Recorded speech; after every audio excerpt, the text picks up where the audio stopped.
You've spent years building a farm that does not depend on anyone. You dug the well, you built the barn, you put up the fence, and every single night you plug your harvest into the same grid you were trying to escape.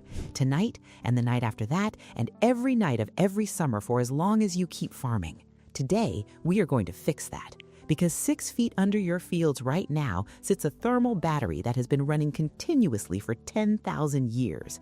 It does not need a power line, it does not need a compressor, it does not send a bill, and nobody in the American farming establishment wants you to know it exists. German farms are doing this right now.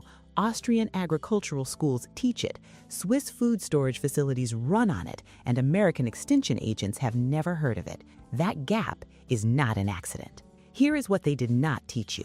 The earth beneath your feet is a thermal battery, a heat sink, a cold reservoir, a living infrastructure system that every farming civilization before us understood, and that the American industrial ag machine quietly buried under a century of electricity bills. By the end of this video, you are going to understand the physics, you are going to understand the history, and you are going to have everything you need to build your own earth-coupled thermal system from scratch for under $1,000 in materials. Let us start with what's actually happening under your boots right now. Dig down 6 feet anywhere in the continental United States, and you will find something remarkable. The temperature is stable, year-round stable, season-to-season stable. Heat wave, cold snap, drought, blizzard, the ground does not care. In Minneapolis, 6 to 10 feet down, the soil holds steady at 52 degrees Fahrenheit through January through July. It does not move. In Phoenix, that number is 67 degrees. The Midwest corridor runs 54 to 58. The Pacific Northwest holds it 50 to 55. The Southeast, 58 to 65. USDA soil surveys document it. Oak Ridge National Laboratory has mapped it. The data is public, it is precise, and it has been ignored by every American farm extension program for the last 60 years. Here is how to think about it. You know what a grain silo does. You fill it in the fall when grain is dry and cool, and the mass of the grain itself holds the temperature stable through winter. The grain insulates itself. Now imagine a silo the size of your entire farm, one that never warms up, one that is already charged. That's the ground beneath you. The technical term is thermal lag. The USDA documents a 6 to 8 week thermal lag between surface conditions and ground conditions at depth. What that means in farming terms is this: summer heat cannot catch your root zone. It is always running 6 weeks behind. By the time the heat arrives, autumn has already cooling the surface back down. The Earth is playing a temperature game that the sun always loses. Now here's the number that should make you angry. The coefficient of performance, the efficiency ratio of a properly built earth tube system, is 28.7. The best mechanical refrigeration systems on the market run at 2.5 to 3.5. The Earth is 10 times more efficient than your refrigerator, and it runs on nothing. This is not theory. This is thermodynamics. These are Oak Ridge numbers, USDA numbers, physics that has been understood since the 18th century. So why is your produce storage still plugged in?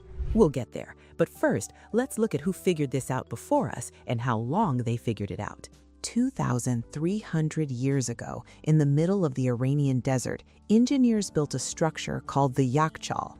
The surface temperature in that desert regularly hits 115 degrees Fahrenheit. Inside the Yakhchal, they stored ice through the summer for the entire city. No electricity, no compressors, no refrigerant. They used thermal mass, underground chambers, and a passive air circulation system driven by wind catches cut into the walls. The structure was buried into the earth, and the earth did the work. The mortar they used, called sarouge, has been analyzed by archaeologists and materials scientists. Its insulation values exceed modern fiberglass bats. They figured out the right thermal envelope 2,000 years before we invented fiberglass. The Romans understood the same principle. The Villae Rusticae, the Roman agricultural estates, were built with underground air passages that circulated cool air through grain storage. Archaeologists have excavated these systems at sites across Italy, France, and Britain. They did not just build barns, they engineered the airflow.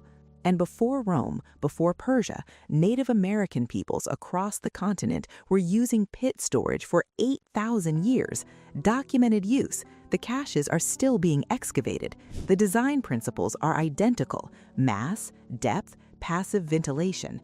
Every pre-industrial farming civilization on Earth independently discovered thermal mass cooling.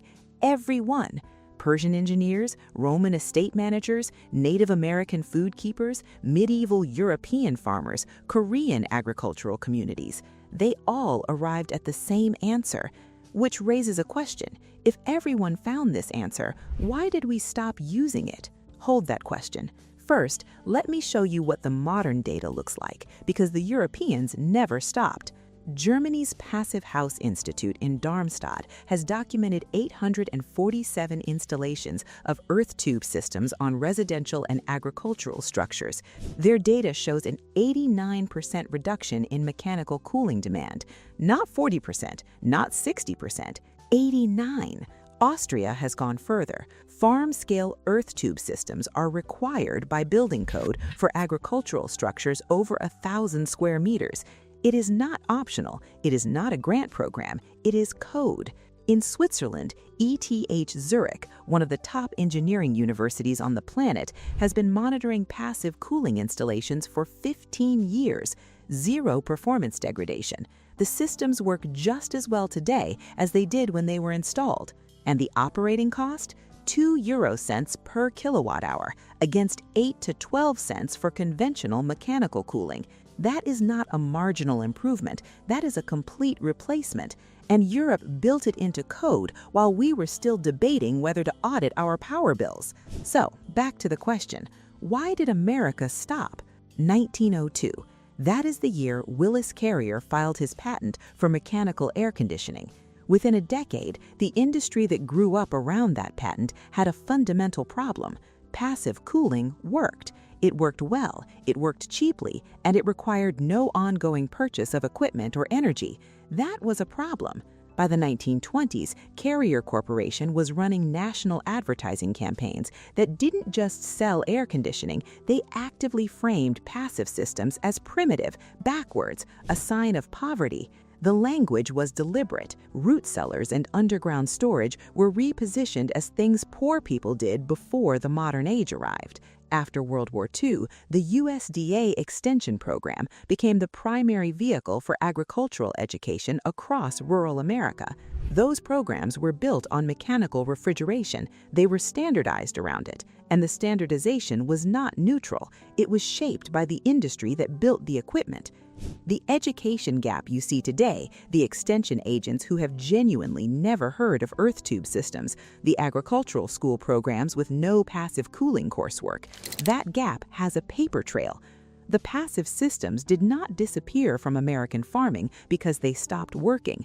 They disappeared because the industry that replaced them had the resources and the access to rewrite what American farmers were taught. The Air Conditioning, Heating, and Refrigeration Institute, ARHI, spent $47.3 million in political activities in 2022 alone. That is 1 year, one trade association. The lobbying effort is not aimed at making your farm more efficient. It is aimed at keeping the equipment model in place. Your county extension agent has never heard of this. That is not their fault. They were trained in a system that was designed, in part, by the industry whose product they would then recommend. The passive thermal systems that fed empires, that kept Persian cities cool through desert summers, that preserved Roman harvests across an empire, those systems were not replaced because something better came along. They were replaced because something more profitable came along. Now, you know the physics, you know the history, you know why you were never told. Let's build it. A farm-scale earth tube system is not complicated. It's a pipe in the ground. The sophistication is in the placement and the integration, and once you understand those two things, the rest is digging. For the pipe, you want smooth-walled HDPE or PVC, 200 to 300 millimeters in diameter. That's 8 to 12 inches in American terms. Larger pipe moves more air volume, which gives you more capacity to serve multiple integration points on your farm. Run length 30 to 60 meters, that's 100 to 200 feet in American terms. The longer the run, the more time the air spends in contact with the thermal mass of the Earth, and the more completely it equilibrates to ground temperature. Depth, minimum 1.8 meters, 2 meters is better. That gets you into the stable thermal zone, below the depth where seasonal swings can reach. Slope, run the pipe at a 2% grade toward a drainage outlet. Condensation will form inside the pipe. That's actually part of how it works. It strips humidity from the incoming air, but that water needs somewhere to go. Intake placement, minimum 15 meters from your storage structure, elevated above grade and filtered. Keep it away from manure areas, compost, and anything that generates biological contamination. Here's where the thermal battery pays you back across your whole operation. Produce storage is the obvious first application. Root vegetables need 32 to 40 degrees for long-term hold. Potatoes, onions, squash run best at 40 to 50 degrees. The ground temperature in most American farming regions, 52 to 67 degrees, hits the upper end of that range passively with no additional mechanical work. For the lower band, you supplement with a small mechanical assist or strategic ventilation timing, but you're starting from 55 degrees instead of 90. The energy math changes completely. Dairy is where this system can save you real money per day. Raw milk must drop from 98 to below 40 degrees within 2 hours of milking. That's most state raw milk codes. A thermal pre-cooling loop through buried pipe handles the bulk of that temperature drop before the milk ever touches your mechanical chiller. You're not replacing the chiller, you're making it do a fraction of the work. Seed storage. Seed viability degrades with heat and humidity. An underground chamber holds 35 to 50 degrees and 20 to 30% relative humidity without electricity. That's how seed saving worked for 8,000 years of human agriculture. Your seed bank should be underground. Livestock barn cooling. Heat stress in pigs, poultry, and dairy cattle causes measurable production drops, reduced milk yield, reduced egg production, reduced feed conversion. A passive air supply from an earth tube can reduce barn temperature by 10 to 15 degrees during peak summer heat.